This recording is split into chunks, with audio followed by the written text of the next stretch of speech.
Hi, it's Vincent here, founder of the Property Marketing Academy, where I teach real estate agents and property owners how to market property more effectively so that you can achieve a maximum price for the sale of your home and avoid underselling.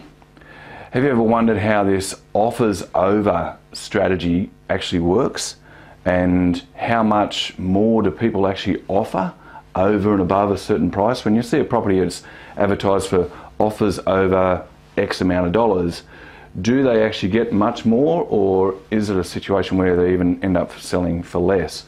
See, I've actually seen a number of places now where they're marketed for offers above a certain price, and when the transaction comes through and we get to see the records, it normally sells very, very close to that price, or it even has been sold for under that price, which doesn't make sense to me. If you're marketing a property and it says offers over and it ends up selling for under that, that just isn't the way that obviously that strategy is supposed to work for the client. So it's quite confusing the way things are working nowadays. It was interesting, you know, I saw a place that sold.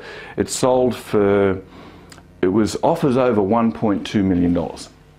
And the property sold in less than a fortnight, and yet it sold for below the 1.2 million. And yet the agent was bragging about the fact they've sold this property for that price in such a short space of time. Now, if I was that agent, I'd actually be embarrassed. I just think that if you're marketing a property and it says offers over a certain price and you don't even achieve that price, that to me is actually a failure. So that's where I wanted to talk to you about this whole thing, because the old world of real estate was really quite simple. You used to put a property on for a certain asking price, or you had the option of going to auction or going to tender. So there were three main methods of sale. Nowadays, in today's new world of all these different things that are available, where you have just listed, contact the agent, price on application, expressions of interest, red alert, property showcase, you've got offers above a certain price, you've got buyer's price guides, you've got all these different things that are just making it so confusing for buyers. And it's really important that we understand this whole thing around buyer behaviour. You see, I've gone out and I've spoken to a number of the best trainers in real estate. I've caught up with the best agents in the country, and also with a lot of buyers. And I've tried to find out from them how this whole offers over strategy works, and what are the best ways forward in relation to marketing homes and pricing property out there, which is something I'm going to talk to you about in this why offers over equals offers under. See, what I've found in my research is that the first thing that seems to happen with this offers over strategy is that there's a price set in there for the particular property, and the price is normally less than what the owner would like to accept. So what's happening is that the agents are marketing a property at a price level that the owner wouldn't sell for. And if you're out there in any other marketplace, say you're trying to sell any item as a shopkeeper in retail or whatever, if you put a price on it and it's actually less than what you want for it, it's very rare that you're going to get anyone to pay over and above that price. So what I see is, this first thing is that I see that the offers over is actually setting a false level. A lot of people look at the offers over X amount of dollars and they tend to actually ignore the offers over part of it, and they look at the price. And I've spoken to a lot of buyers and they say, well, that place is on the market for $420, and I say, no, it's not on for $420, it's on for offers over $420. And if someone's actually thinking about selling their property, oftentimes they'll actually look at this offers over strategy and they'll see a place down the road and they'll think, well, that one's on for $420, ours is a little bit better home, so maybe we'll get $430, $440, $450 for ours. Whereas the house that's on for offers over $420, the owner actually wants around $450 for it, or thereabouts. So it's setting this false level out there in the market, and I think that what can happen is that when you're setting all these offers over prices out there, all of a sudden the buyers come in with, say, $420 to spend, and then they might offer $425 or whatever, but the whole market really needs to shift upwards. This thing is setting such a low level to obviously attract buyers in, and yeah, sure, agents will say, yeah, but it's only offers, the owner doesn't have to take the offer, and I understand that. But what we're trying to do is you're actually attracting people at a lower end of the market, whereas you need to be attracting people in around what the market value is for that particular home. So when I say why offers over equals offers under, is that you may actually be receiving offers above the offers over price. Say if it's offers over $420, you might be getting offers over $420. You might be getting offers of $425, $430 as an agent. But the thing is that the property is actually realistically worth $450 or maybe even more. So you're getting offers under the actual value. And that's the problem that I see with this whole strategy, is that most of the offers that are coming in are under what the property is truly worth. I know there might be some rare cases where it's gone crazy and you get lots and lots of buyers, but I can tell you now that a lot of these properties are selling for under market value. And the other thing that I'm finding when I'm talking to buyers is that when they look at these prices, it was interesting, I was talking to a buyer and he said, there's a house that I can get, he said, oh, this one I think is only worth X amount of dollars because I can get this house in the next suburb over and they want $730,001. And I said, $1? Where does the $1 come in? And he basically said, and this is the second part of this, is that he said, well, it's on for offers over $730, and if I give them $1 extra, well, then I should be able to get it. So that's the thought process from a buyer's point of view, is how far above the offer, how far above that price do I actually have to pay to secure the property? And he actually said, oh, I can get it for $1 over that price. Now, there's a highly unlikely that the owner will actually sell for that price, but that was the expectation of the buyer. So just be very, very mindful that when you set, if you're going to go and use this strategy, when you set the price, a lot of people are in a position where they'll actually think, well, I can get it for that price or very, very close to it. And the third part of this offers over, and this whole framework around this, is that there's a certain thing that I call the snap point.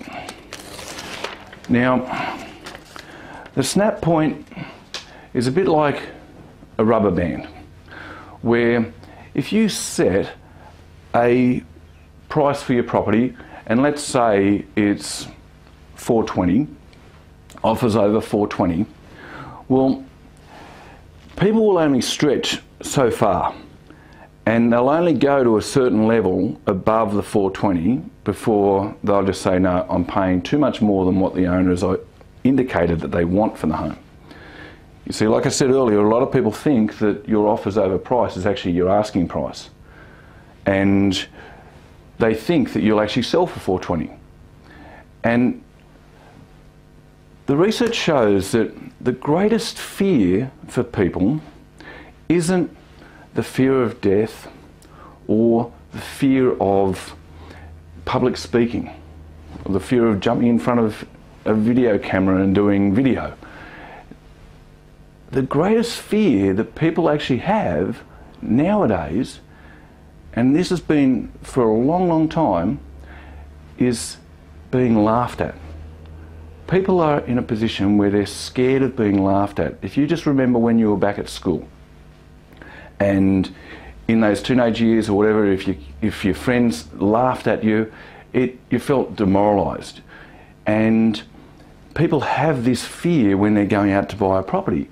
Imagine if you've got a property that's on for offers over $420 and you offer, say, $470, $480, people they'd go to their friends and say, oh yeah, we just bought this place, we bought it for 470, 480, and they see that it was on for offers over 420, then their friends are just going to laugh at them, saying, you're crazy, you're paying too much.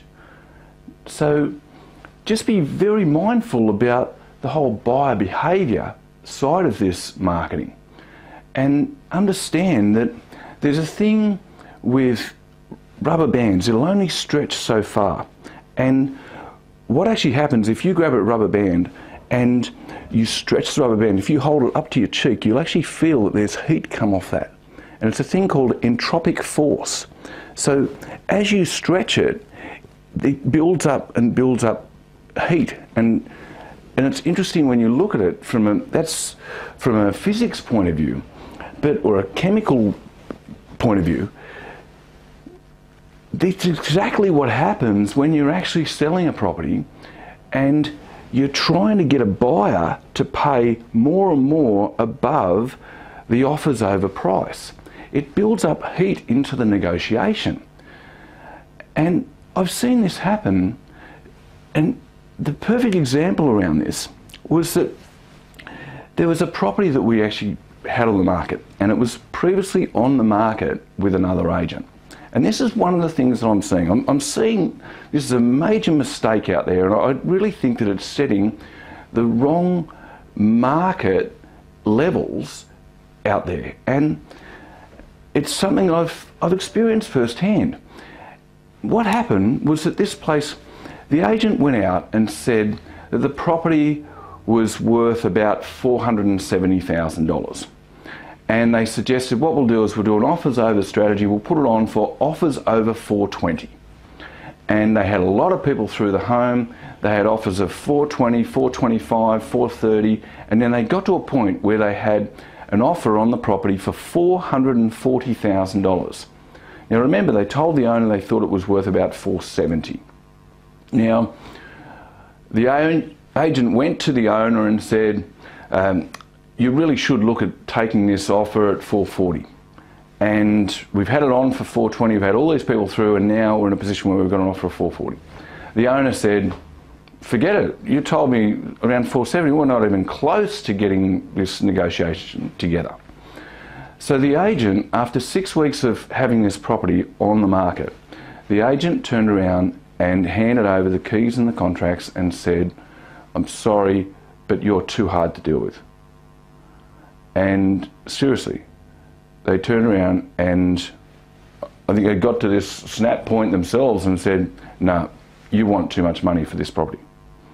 Well, what we did was we put the property up onto the market and we used a buyer's price guide. And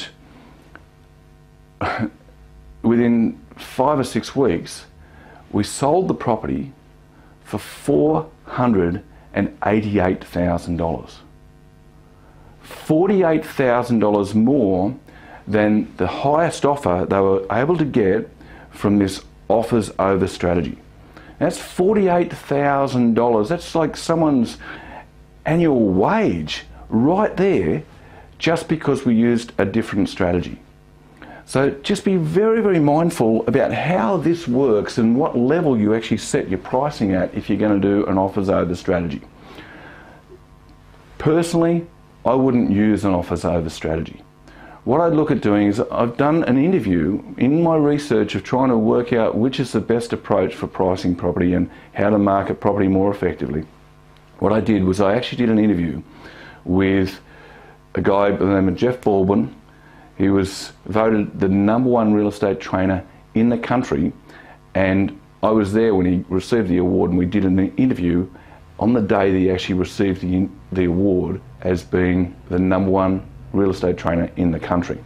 So the first thing I would look at doing is I would go and watch that interview that I did with Jeff Baldwin and look at how this whole buyer's price range strategy works and get a greater understanding around that versus some of these other strategies that are happening out there in the marketplace that I believe are actually impacting on the value and allowing properties to get undersold out there in the marketplace. So I hope you found this helpful. As I said, this is a strategy that I would not use, and I wouldn't encourage people to use, but I know there are some agents out there that use it and believe in it very strongly, and I know this may be a bit controversial for those particular agents, but I just want you to take the blinkers off, have a look into this, and look at the damage that this may be doing to your clients and how much it's impacting the sale prices of your homes. So I hope you found this helpful. Please feel free to get in touch with me if you've got any questions around this, and I hope that you're enjoying the information I'm sharing, and thanks again for tuning in. We'll see you in the next video.